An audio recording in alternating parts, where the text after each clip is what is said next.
Достар, барыңыздарга ассаламу алейкум. Бүгүн биз сиздер менен торговля, форекс и также акция менен кандай торговля кылыш керек и кандай вообще инструменттер бул жакта бар экенин ушуну сүйлөшөбүз достор. Бүгүн бизде 19-чу видеоролик. Биз балансыбызды $10 $100,000 чейин, точнее 100 000 эмес, $100,000 чейин марафон кылып атабыз да. Лично мен марафон кылып атамын и акыркы видеороликтер бул уже 19-чу видеоролик болуп атат. Акыркы видеоролик вывод болгон болчу. Экинчи выводда, биринчи вывод $1,300, потом $2,700, аз балансымда $3,730 бар. И также достор, бүгүн биз не только валютная торговля, да, не только опционы, но биз сиздер менен форекс жана крипто трейдинг менен да кандай торговля кылыш керек, ошону мен силерге көрсөткүм келип жатат да. А так азыр биз сиздер менен негизи торговля кылабыз. Как обычно, балансыбызды 10%ке көтөрөбүз да. Итак, мынакей биз сиздер менен торговляга киребиз. Торговляга киргенде бул жерде списоктор чыгат да. Бул платформанын ссылкасы, трейдингтин ссылкасы да, ушул сайттын ссылкасы видеонун астында болот же болбосо комментариянын башында тапсаңыздар болот достор. Специальный промокод менен регистрация өтсөңүздөр, ошол промокод менен биздин командабызга кошулуп, также биз менен совместно торговляга кошулсаңыздар болот да. Вот. И смотрите, биз торговляга киргенде бул жерде быстрый торговля, также акция бар, да, анан форекс МТ4, МТ5 и также акция криптовалюта форекс менен торговля кылсаңыздар болот да. Стоп лосс кадимкидей эле мынакей бул жакта биз форекс МТ4ге киребиз, демо счет, и бул жерде биз кадимкидей эле форекстеги эле стоп лоссторду коюп, покупка кылып, позицияга кире берсеңиздер болот да. Бул жакта тоже валюталар бар, мынакей валютный паралар. Кадимкидей покупка кыласыңар, стоп коесуңар, тейк профиттерди коесуңар и бүт котировка реальный времяда жылат да. Вот. И также бул жакта биз менен криптовалюта, мынакей биткоин, также кардана и көптөгөн криптовалюталар менен дагы бул жакта торговля кылса болот да. Вот. И также бул жакта мынакей голд, серебро и так далее да. И бул жакта мынакей ойл деген бар, бул как бы сырьевой товар да, получается нефть и так далее. И мынакей бул жакта облигация деген бар, бул жакта уже акциялар да, мынакей Alcacoin дейт, и Amazon, Apple и так далее, Bank of America деген акцияларды бул жакта тоже сатып алсаңыздар болот да. То есть бул pocket option всемирный, бардык өлкөдө торговля кылышат, не только Кыргызстанда, Россияда, Америкада, Канадада, бүт бардык өлкөлөрдө бул сайт топ 1де турат да. Вот. И бул жакта деле сиздер не только быстрый опциондар менен, но и форекс и так далее айтканда деле акция криптовалюталар менен торговля кылсаңыздар болот да. Вот. Башында мен вообще бул жөнүндө мен видео чыгарган эмес болчумун да, но ким бирөөлөр кызыкса да, именно форекс менен там криптовалюта менен торговля кылгыңыздар келсе, бул жакта пожалуйста списокто бар и ошол списокто переключать этип торговля кылсаңыздар болот да. Все, сиздер пока что каналга катталыңыздар. Азыр мен бул торговлямды баштай берейин.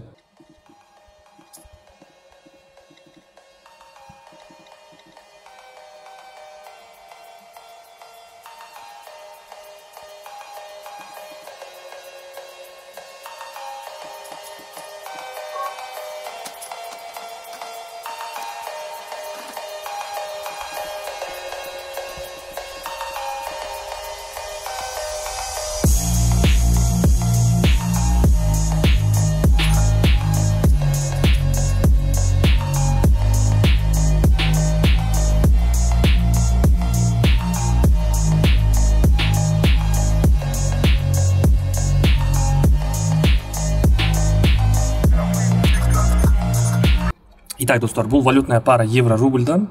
Биринчи опционумду бул точкадан ачтым эле. Биринчи опционум минуска жабылды. Экинчи перекрытиямды мен эң үстүнкү сопротивлениядан ачтым. Көрүп тургандай эле бизде мынакей именно ушул сопротивлениядан бизде разворот болду, но экинчи догонубуздун сделкаларыбыз бир эки эле сделка плюска жабылып калды, калгандары минуска болуп, и дагы бир жолу перезаход кылдым да. Мынакей кайрадан бул жактан перезаход кылдым. Бул жакта бизде как бы уровень сопротивлениядан бизде экинчи подход болгондон кийин бизде график анан кийин график астыга кетти да. Ошол менен мен получается үчүнчү перекрытие менен сделкаларымды бардыгын плюска жаптым да. Вот, мынакей эки эле сделка плюска жабылган болчу экинчи перекрытиябыздан, но кайрадан биз уровень сопротивлениядан, подтверждениядан кийин биз перезаход кылдым, да. Получается, кээ бир ситуациялар болот, ушундай мынакей ложное пробитие болот, и потом уже график сниженияга айланат, да, мынакей.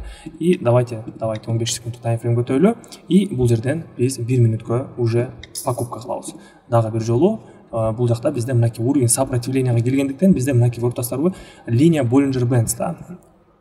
Мынакей настройкасы линия Bollinger Bands, период 6, отклонение 2, да. Вот. И ушуну сохранить этебиз, сиздер дагы тамызып алсаңыздар болот. Индикаторларды менде 2 индикатор подключен, супер тренд и экинчиси Bollinger Bands, да. И бул жакта мен получается ушул индикаторлар менен торговля кылып атам, да. Бул индикаторлардын настройкаларын кандай туура торговля кылыш керек, кандай подход менен торговля кылыш керек, ушунун баардыгын өзүмдүн каналымда уже айтып кеткенмин, да. Дагы бир жолу мен сиздерге азыр түшүндүрөмүн. Негизи линия Bollinger Bands'те 2 линия болот, да. Мынакей көрүп атканыңыздай үстүдө линиясы болот и астыда линия болот, да. И ортодо дагы бир линия болот. И ушул үстүнкү уровень бул сопротивление болот, астыңкы линия бул поддержка болот, да. Так, отлично. Бизден экинчи акциябыз плюска жабылды, и график кайрадан мынакей уровень сопротивленияга келди, да. Биз явно бул жакта уровень сопротивления бар экендигин биз уже билдик, и азыр биз сиздер менен ушул уровень сопротивлениядан максимальный пиктен үстүрөөк уровеньден биз 1 мүнөткө азыр сниженияга сделкабызды ачабыз, да. Так, күтөбүз. Так, ушул жерден бир сделка ача берейин.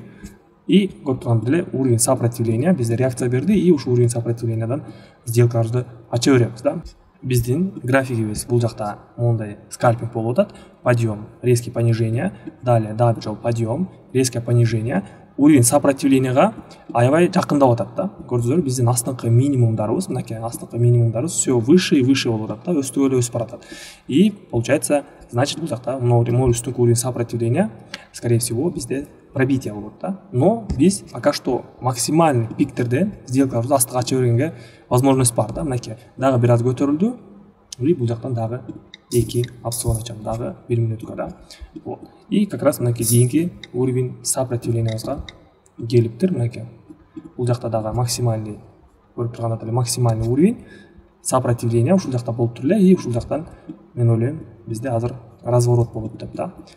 Анткени бизде мынакей астыда дагы бир уровень бар эле сопротивление, и ушул астыңкы уровенибизди бизде бул жакта ретест кылышы керек, да, падение болуш керек ушул линияга чейин, и потом уже ушул линиядан биз сделкабызды повышенияга ача берсек болот. А если график бул линиядан дальше сниженияга түшүп кетсе астыраак, анда уже сделкаларыбызды ачпай кое турабыз, да. Кийинки сделкаларыбызды повышенияга биз могулеки линия трендтен ачабыз, мынакей астыңкы уровень поддержкада. Как бы треугольник болуп атат, да, паттерн треугольника, и акыркы секундта бул сделкабызды успешно плюска жаптык. Бул жерде также паттерн треугольника толугу менен отрабатывать этти. Мынакей үстүнкү линия сопротивления, бизде мынакей астыңкы уровень, и бул жерде бизде мындай треугольник болду. Мынакей повышение болду, бул жакта бизде пробитие болду, и бул треугольник бизде полностью отрабатывать этти, да. Вот. Так, все. Эми болсо биз сиздер менен башка валютный пара өтөбүз. Бул паттернды биз толугу менен аткардык. И давайте башка валютный параларга өтөбүз, да. Балансым уже $3849 болуп калды. И мынакей валютная пара AUD доллар OTC 1 мүнөткө. Так, максимальный пикти күтөмүн. Так, күтөбүз. И ушул жерден ача берейин бир сделка пониженияга. Бул жерде бизде тоже уровень сопротивления бар. Мынакей уровень сопротивления. Мынакей линия сопротивлениядан бизде көп жолу развороттор болгон, да. Мынакей, давайте мен сиздерге уровеньдерди көрсөтүп кетейин.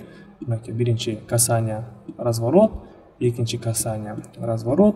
Азыр мынакей үчүнчү жолу график ушул линиябызга келет, да, мынакей биздин уровень сопротивлениябызга. И бул жактан биз отскокко пониженияга ачабыз 1-2 мүнөткө, да. Так, бизде дагы бир жолу выстрел болуп атат. Давайте посмотрим. Ну, дагы бизде 15 секундтай бар. Мен ойлойм 15 секунд бизге толугу менен жетет деп, да. Так. 10 5 3 2 1 есть. Ну, блин, возврат. Ладно, возврат болду. Биз дагы деле сниженияга ача беребиз. Анткени биздин уровень сопротивлениябыз туруштук берип атат, и дагы бир жолу от уровня сопротивления сделкабызды пониженияга ача беребиз. Сделкабыз возврат болуп калды. сделкабыз возврат. Да, если мындай 5 секундтук таймфреймди карап көрсөк, бизде бул жерде мондай восходящий тренд болуп атат да. Силер возможно айтасыңар, неге бул трендтен сен понижениеге ачып атасың деп. Да, негизи бул жерде тренд восходящий болуп атат. Но восходящий болуп аткандыктан бизде морик уровень сопротивлениябызга чейин көтөрүлдү да. Получается, морик астыңкы уровеньден баштап, бул жактан бери баштап бизде тренд восходящий болуп келди и уровень сопротивлениега келди да, ошол жака чейин келди и ал жактан уже падение болуш керек да. Ошон үчүн бул жактан мен продажага ачып атамын да.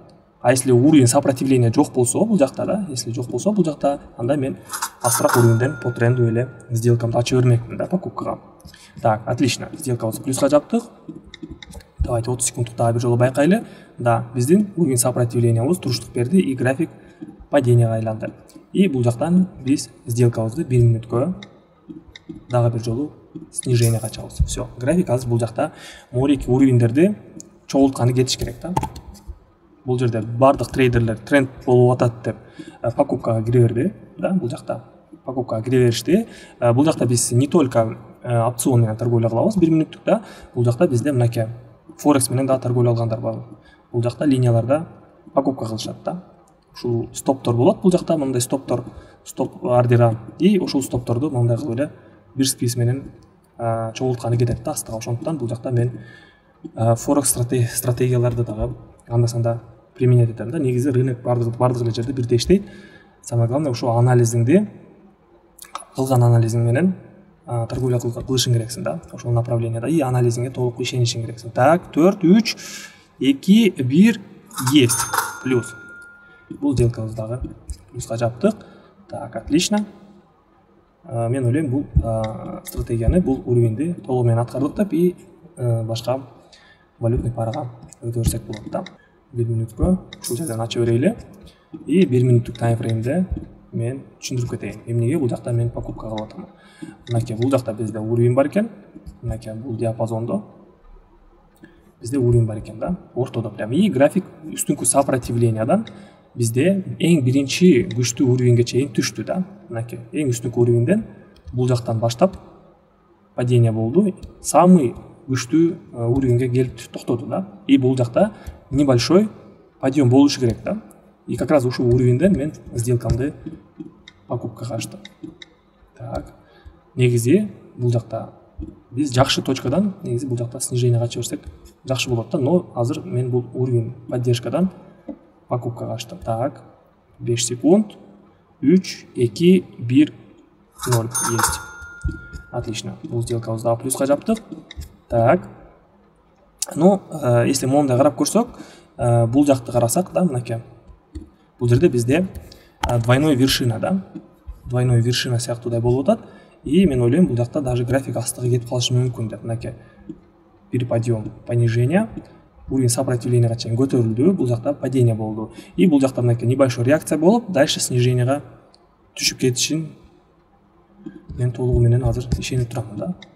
Внутренний опытым, анализ боюнча бул жакта дальше снижение түшүп кетиши мүмкүн деп болуп атат. Ошондуктан давайте рискнем и бир сделка пробитияга ачабыз. Бул уровень поддержкабызды пробития кылып кетиши мүмкүн да, анткени бул рынок и айтканда эле двойной вершина болду, подъем, понижение болуп, именно ушул поддержкабызга чейин да. И бул жакта бизде азыр дальше снижениега түшүп кетиши мүмкүн да. Анткени уровень сопротивлениябызга чейин көтөрүлдү. Мынакей ортоңку линиябызга келди.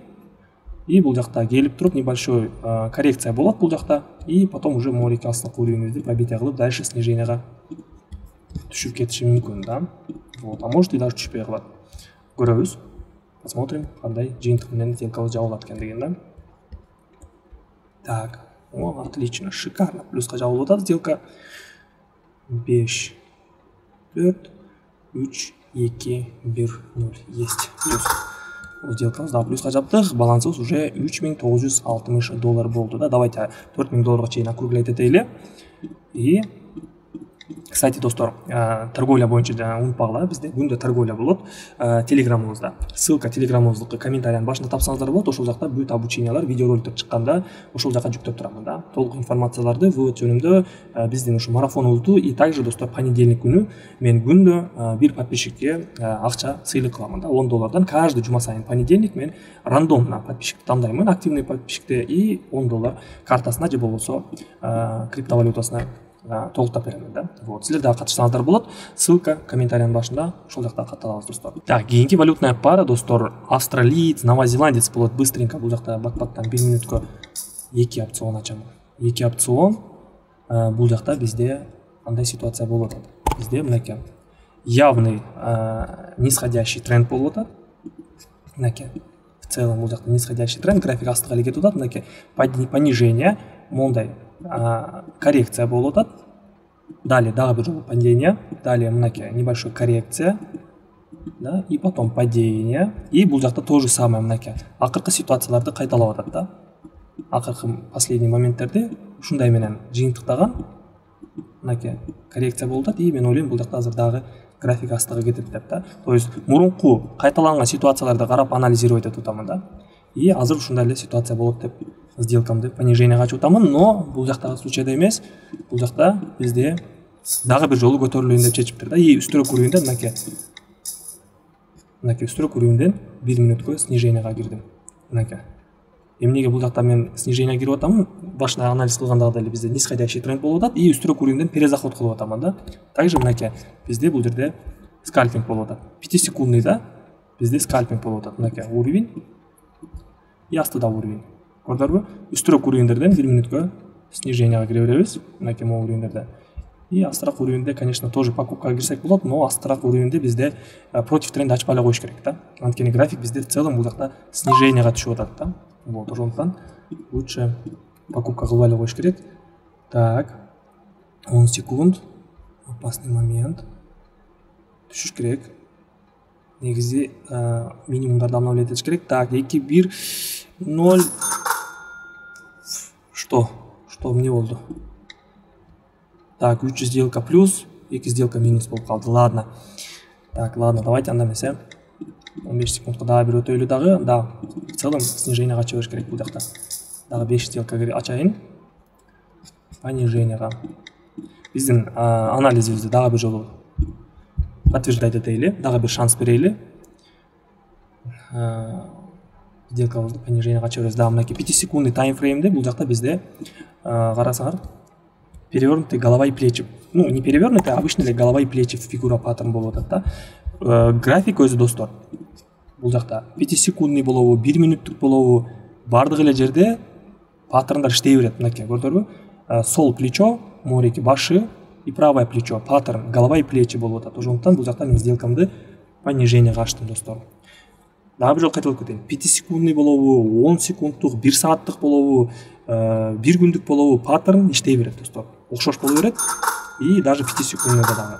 Мынакей сделкабызды плюска жаттып, балансты $4061 чейин жеткиздик да. Бүгүн бизде 2 июль и уже 19 жок, 18 да 19 видеоролик бул. Уже балансыбызды $4000 чейин көтөрдүк, плюс еще 4000 вывод кылдым. Итого $8000 да. $8000 болгон $10. Ушундай достор, каналга катталабыз. Бардык сделкаларымды, бардык торговляларымды менин телеграмымда көрсөңүздөр болот. Лайктан басабыз, каналга катталабыз. Сиздер менен Нурсултан, кийинки видеодо көрүшөбүз.